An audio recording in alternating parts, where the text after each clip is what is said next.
All right, the boys are home. We're here at FedExField. It's Redskins.com live. I'm Perry Matter alongside Jake Kring-Schreifels. And before we go anywhere, how about the uniforms, Jake? How about these white pants? First time in the regular season since 2012 that the Redskins are wearing white pants. I think a lot of people are really excited. And it looks fresh, looks clean, looks like these guys are enjoying it so far. Yeah, this is great. This is really cool to see. Yeah. Really cool atmosphere here at FedExField as we're about to get started, 1 o'clock on CBS. And Jake, just your first impressions here of coming home. Well, it's a whole new game day experience here. I think it's a lot of energy already. I mean, you can just feel that there's a lot of excitement already at FedExField. I mean, lots of improvements are going to be taking place. We're going to see that noticeably in the next hour or so when guys start taking the field, fans start filling up. There's already a new West End Zone bar. Fans are already standing up there and looking at the field from a new angle, so there's a lot of things to be excited about. And then, of course, you've got the game. And, Hey, Redskins are 1-0, start off to, an amazing game against the Cardinals, and I think they're just ready to keep it going. All right, enough of us. Check out the field. As Jake, let's first talk about the inactives before we go anywhere. And you got Mo Harris is going to be out again. Troy Apke, really we knew was going to be out. Really the only one that we were kind of questionable on. Morgan Moses and Paul Richardson, both questionable, but they are playing today. Both had some lingering injuries from the previous game. Morgan Moses with a knee, and then Paul Richardson with a shoulder. That was, I think, when he dove for that ball that Alex Smith threw against the Cardinals and landed it on his AC joint.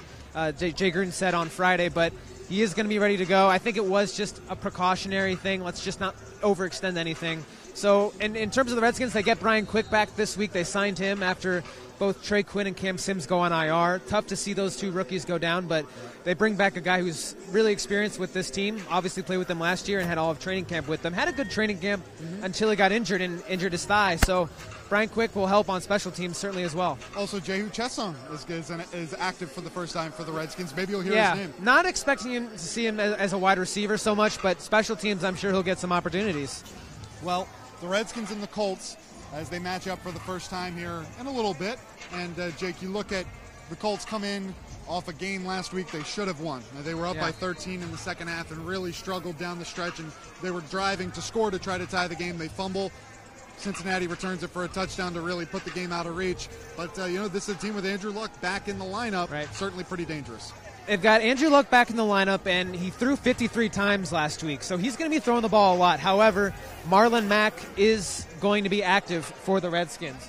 So in that sense, you've got a running back who's got more experience and is going to be able to probably take a load of carries this game.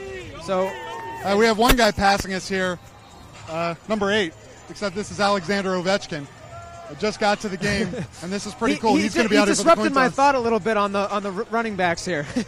But when you think about what the Colts offense is able to do, it's going to rely a lot on the fact that you've got a mix-and-match offensive line. They are without Anthony Costanzo at left tackle today, so they're going to be mixing and matching.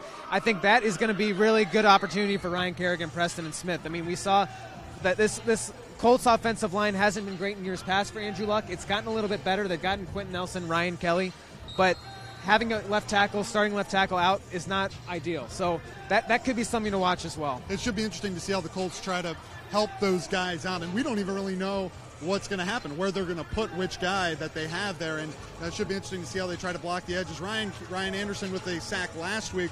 Preston Smith, Ryan Kerrigan, no stats, but were effective. And really, you look at that defense as a whole, Jake, if they play like they did last week, hard to believe the Redskins don't win today. It's really encouraging when you look at what Quinton Dunbar did, because everyone was so worried about the youth of this secondary. How are they going to match up? You've got DJ Swearinger back there controlling traffic, but otherwise, if you're not throwing the ball to Josh Norman's side, how are the other guys going to respond? So far, Fabian Moreau did a pretty nice job in the slot for the first time, and then you look at Quinton Dunbar's game. 5 tackles, an interception. It really was almost an ideal, perfect game. So I think if he takes another step, Josh Norman's ready for Andrew Luck to throw his way this game, and he's going to be facing T.Y. Hilton. Back on the offensive side, Redskins were not explosive, but incredibly effective last week, running the ball. And really, that set everything up. And it's not that the Redskins really took a lot of shots, because they didn't need to. They really controlled the game so much on the ground that they really didn't have to start taking shots at any point during the game. It was amazing, really. Alex Smith, that besides the one ball that I mentioned, Paul Richardson dove for, and You know, there was a holding call on that play, too. There really wasn't anything past, I would say, 25, 30 yards thrown in the air. So when you consider that, I think the Redskins are pretty happy. They haven't really given away much in terms of a playbook, at least for this game, too. I mean, we could see them airing out a little bit more. I'm sure Paul Richardson's ready to run deep, and I think they've got some other options now. Even Brian Quick is a deep threat that they didn't really necessarily have last week with Cam Sims getting injured. Well, so big thing with throwing the ball deep, too. Also, weather's not bad here. Not bad at all. Thought about earlier in the week it might be. Yeah, and it's the field looks great. I mean, it's dry. It seems to be like that's going to be the case for most of the day. It probably won't rain until later, if at all. So I think that's only bodes well for this offensive attack air-wise. And then, running the ball again, we mentioned Adrian Peterson coming out first and second down was really, really, really strong. He's got a chance to pass Marshall Falk with his 101st touchdown. So another milestone. It's hard to keep track of all the milestones, but there are plenty when it comes to him. Now, you look at those receivers. Mainly, though, I mean, Chris Thompson, not listed as a receiver, was incredible in the passing game last week. Jordan Reed, very effective. Now, the wide receivers, though, were not, involved. And really, game flow has to do a lot with that. But, you think those guys are probably going to be involved. At least one of them will have a nice game today. It's probably just a matter of who. Right, and I think that's where it helps that you are so limited in what they were doing last week and still were effective. For a certain amount of time, you have an opportunity to not give away any big pass plays or schemes, really, that you want to show the Colts. So I think you look at Josh Doxson, I think it was just a couple catches for him. 5 catches overall for the wide receivers last week. Right. So Jordan Reed, obviously having him back, he's almost like another receiver. And, in fact, if Maurice Harris, because he was not going to be able to go today, I mean, Jay even mentioned this week that Jordan could play the slot receiver just fine. Right. That's just how versatile he is as a tight end. So, and not to discredit anything that he's done blocking, too, because he had some really nice blocks last week. He did. They haven't talked about 11 yet, though, either. And, really last week, like we said, no humongous plays, but at the same time, 30 first downs for the Redskins. Yeah. It seemed like each drive, it was almost worse for Arizona, the way the Redskins put their drives together, because they just kept the Arizona offense off the field, especially in the first half. Yeah, the Redskins lead the league 1 week, of course, but lead the league in time of possession, 38 minutes. And there were drives, they had a 9-minute scoring drive in the second quarter of the last game. I mean, that is just wearisome for a defense. And that really was one of the keys to the defense for the Redskins is you get so much time to relax and just take it easy. And you're looking at your watch on the sideline like, hey, when are we going to get out in the field again? And when you are, you're energized, you're ready to go. So it's kind of, it works both ways whenever your offense is on the field for that long. Right, exactly. And the defense did talk about, that was really nice to have to be off the field for that long. Now let's talk about the Colts a little bit defensively. Yeah. When you were talking about the Redskins pass game, the Colts secondary very young, both starting corners, second-year guys. Malik Hooker is a very good player. He'll be starting at safety, a second-year guy, and then you got Clayton Gaithers, fourth-year guy. Now, this is a unit last week that, like we said, played well early and really got away from them down the stretch. Yeah. And I think, you think about where they are to be had, it probably is through the air. Yeah, not a ton of big-name players. I mean, Malik Hooker's really the only guy that really stands out so far.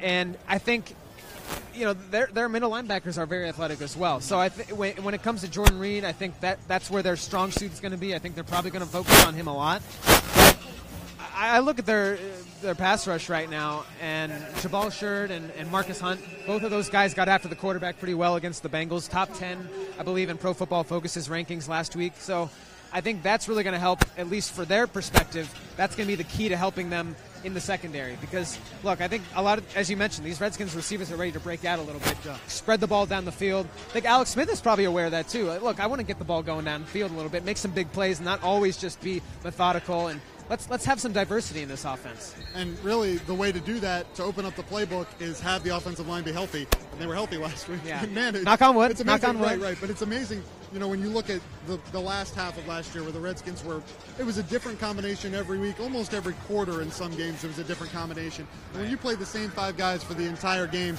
it's amazing how much of a difference that makes. And Adrian Peterson has spoken at great length about how much he loves this offensive line, particularly in comparison to last year's 2 teams he was playing for.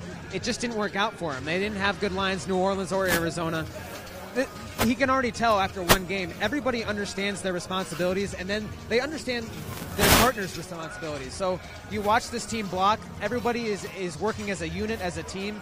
He knows where everyone's going to be, and I think that already in just, maybe 3-4 weeks that Adrian's been here, he has a really great grasp of what he wants to do as a runner. And he still said his eyes were off. He had such a great game, and he said, my eyes, I feel like I missed holes. And Jay Gruden talked about it a little bit post-game, said, some of the runs that we're doing a little different from what he's, a lot of his, throughout his career, it's been, I'm just going to line up and I'm going to punch you in the mouth. Right. And certainly he still has that punch you in the mouth type of mentality, but at the same time, a lot of zone kind of plays that take a little longer to develop. But man, when he recognizes the hole, and sometimes he didn't find it last week, but when he did find it, he took advantage and hit it hard. I mean, and really, it's again, we talk about 33 years old. The way he's able to cut and make guys miss still, even when he doesn't hit that hole, I think that was the eye opener last week. I mean, watching what he was able to do as he ran outside and making guys miss continually through the second zone, second level. I think that's really what the Redskins noticed, even in that workout. Gosh, this guy is so powerful still, and that's what's really going to help this run game is when you think you have a loss and he plows through for more 3-4 yards, then you open up with Chris Thompson, he finds a hole, and it's just, as Jordan Reed always said last week, thunder and lightning. That's kind of the way that this duo seems to be operating right now. Before we go, Redskins win if? Redskins win if I think the offensive line continues to do what they did last week. I mean, really it always comes down to the trenches, but I think if the offense can continue to bowl over guys and the running game continues to be impressive like it was last week, I don't think they should have a problem. My end, I think it's if you keep Andrew Luck in check, you win. I think there's first of all, there's a good chance the Redskins are going to be able to put pressure on him, and if they do, they're going to make life hard for him. But that aside, if they're able to keep Luck away from 300 yards, really making big plays, I find it hard to believe the Colts are going to beat the Redskins on the ground. The Redskins look really good on the ground. The Colts still haven't really figured out where they're going on the ground in terms of who's going to be the back and how they're going to block it and all that. And obviously, we talked about them missing an offensive lineman today. So I think if the Redskins force the Colts to, beat them in front of them and beat them on short plays, I think the Redskins will have a good chance. And Luck, as you've mentioned in your article this week, he probably is going to have at least 1 or 2 opportunities for a turnover. So that's going to be the opportunity there for a lot of the secondary. Right, like Zach Brown said, he played against them in the AFC South. Like, you get your hands on it, you better catch it. Yeah. And we'll see what happens. All right, so thanks for joining us here. Reminder, 1 o'clock, CBS. You can catch the game also on the Team 980 or WAMAL. Larry Michael, Doc, Cooley, and Sonny. You can listen to the game there while you're watching the game on CBS. Perfect mix. For Jake Crane-Schweifels, I'm Perry Mattern. We thank you for joining us, and we'll see you next time.